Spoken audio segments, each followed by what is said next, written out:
ప్రతి సీన్ని, ప్రతి హారర్ మూమెంట్ని మీరు మీ కెమెరాలో చూసి మాకు ప్రజెంట్ చేస్తూ వచ్చారు.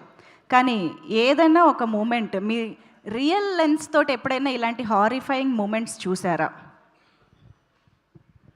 డెఫినెట్గా నా ఎక్స్పీరియన్సే ఈ చీకటి ఈ సినిమాలో. ఎందుకంటే చాలాసార్లు డైరెక్టర్ గారు బయటికి వెళ్ళేసి వచ్చి ఏంటి సంతోష్ బొమ్మ కనబడట్లేదు అన్నాడు. ఎంత సార్ బొమ్మ కనబడితే భయం రాదు, కొంచెం చిన్న డార్క్నెస్ ఉంటేనే బాగుంటుంది. ఎందుకంటే నేను చైల్డ్హుడ్ నుంచి చాలా ఫియర్ పర్సన్ని, చాలా భయం నాకు. అందుకని కంప్లీట్గా బిల్డింగ్ మొత్తం డార్క్ చేసేసి డార్క్ ఓర్ని అలా చూపించాను. అంటే నా ఫియర్నే దాంట్లో పెట్టాను. Thank you so much sir నన్ను ట్రస్ట్ చేసినందుకు. ఇంకా చెప్పండి.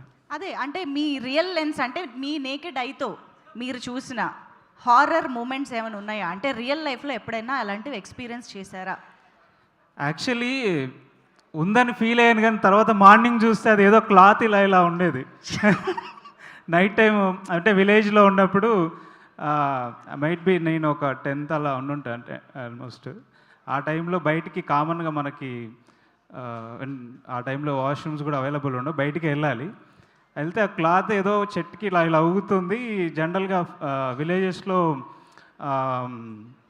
బయటికి వెళ్ళొద్దు ఈ టైంలో అనేసి అందరూ ఎర్లీగా పడుకుంటారు. ఆ చిన్నప్పటి నుంచి ఆ ఫియర్ ఉంది చాలామందికి రావడం, వాళ్ళ ఎక్స్పీరియన్స్ చూడడం. నాకైతే రాలేదు కానీ బట్ వేరే వాళ్ళకి వేరేలా బిహేవ్ చేయడం చూసి భయం వేసింది. That was my experience. Okay, ఇప్పుడు ఈ సినిమా ఎక్స్పీరియన్స్ గురించి, ఇదిగో మా గ్యాంగ్తో వర్క్ చేసిన ఎక్స్పీరియన్స్ గురించి చెప్పండి ప్లీజ్.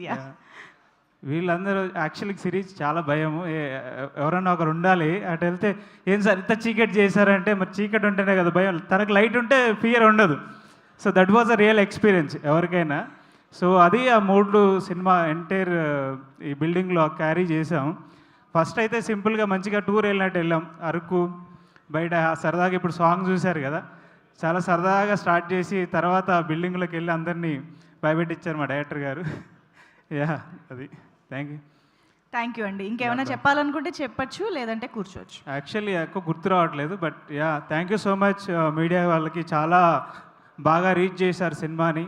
చాలామంది బయట ఎవరో స్ట్రేంజర్స్ మీట్ అయితే ఈషా మీరు చేశారా అని సర్ప్రైజ్ చేశారు మమ్మల్ని. నేను ఎప్పుడు ఆ సర్ప్రైజ్ వినలేదు నా సినిమాలతో, ఈ సినిమాతో విన్నాను. రేర్గా వింటూ ఉంటాం, అంత తొందరగా ఇంత ఫాస్ట్గా రీచ్ చేసినందుకు చాలా థ్యాంక్స్ మీడియా వాళ్ళకి. అలాగే ఇంత పెద్దగా గ్రాండ్గా వెళ్ళడానికి వంశీ గారు, బన్నీవాస్ గారు ఈ సినిమాని ఇంత గ్రాండ్గా రిలీజ్ చేసినందుకు, ఇంత ఎక్కువ రీచ్ అవ్వడానికి వాళ్ళు reason. Thank you so much sir, Bunny Vas గారు అండ్ వంశీ గారు. ఎందుకంటే ఇలాంటి ఒక మంచి కంటెంట్ ఫర్దర్గా యంగ్ పీపుల్, మంచి టాలెంటెడ్ పీపుల్ సినిమా చేయడానికి వీళ్ళు ఇలాగా సపోర్ట్ చేయడం వల్ల వాళ్ళు మంచి కంటెంట్ తీసుకోవడానికి చాలా పాసిబిలిటీస్ ఉన్నాయి. ఎందుకంటే రీసెంట్గానే అఖిల్ సినిమాని పెద్ద హిట్ చేశారు, లిటిల్ ఆర్ట్స్ కూడా చేశారు. ఇట్లాంటి మంచి కంటెంట్ చేయడానికి ఫిలిం మేకర్స్కి స్ట్రాంగ్ అంటే నమ్మకాన్ని ఇస్తున్నందుకు చాలా థ్యాంక్స్. అండ్ ఫర్దర్గా కూడా మేము యాక్చువల్ ఎప్పుడు నేను నమ్ముతూ ఉంటాను, సినిమా మనం నమ్మి చేయాలి, క్వాలిటీగా చేయాలి, కథకి ఏం కావాలో మనం నమ్మి చేయాలి, అప్పుడే సినిమా నిజంగా బాగా క్వాలిటీ కనబడుతుంది అని నేను నమ్ముతూ ఉంటాను. ఇది రిజల్ట్ ఈరోజు నాకు చాలా రోజుల తర్వాత నాకు ఇది అనుభూతి చెందుతున్నాను. Thank you so much. ఇక్కడ వచ్చిన అందరికీ చాలా థ్యాంక్స్. ఎంతమంది భయపడ్డారు ట్రైలర్ చూసి? Hello please. Okay thank you. Trailer చూసి ఎంతమంది భయపడ్డారు అనేది రాంగ్ క్వశ్చన్. ట్రైలర్ చూస్తూనే ఎంతమంది భయపడ్డారు, ఎంతమంది మధ్యలో ఆపేశారు, ఎంతమంది ఫుల్గా చూశారు, ఇలాంటి క్వశ్చన్లు అడగాలి. యాక్చువల్లీ నేను 11 o'clock ఒకసారి ట్రైలర్ చూసి మళ్ళీ డైరెక్టర్ గారు కాల్ చేద్దాం అనుకున్నా ఒకసారి. ఎందుకులే ఇప్పుడు మళ్ళీ పడుకుంటే అప్పుడు నేను చేసిందే చూడడానికి భయం వేసింది నాకు, ఆనెస్ట్లీ నా ఎక్స్పీరియన్స్. సరే పొద్దున్న చూసి మాట్లాడదాంలే అని 11 ఎగ్జాక్ట్గా. అవును, ఓకే. నేను ఏదో మాట వరుసకి ఇంకేమైనా చెప్తారా అని అడిగాను, ఆయన మొత్తం అంతా స్పీచ్ ఇస్తూనే ఉన్నారు. థ్యాంక్ యూ అండి, thank you so much. Thank you for your wonderful work for the film.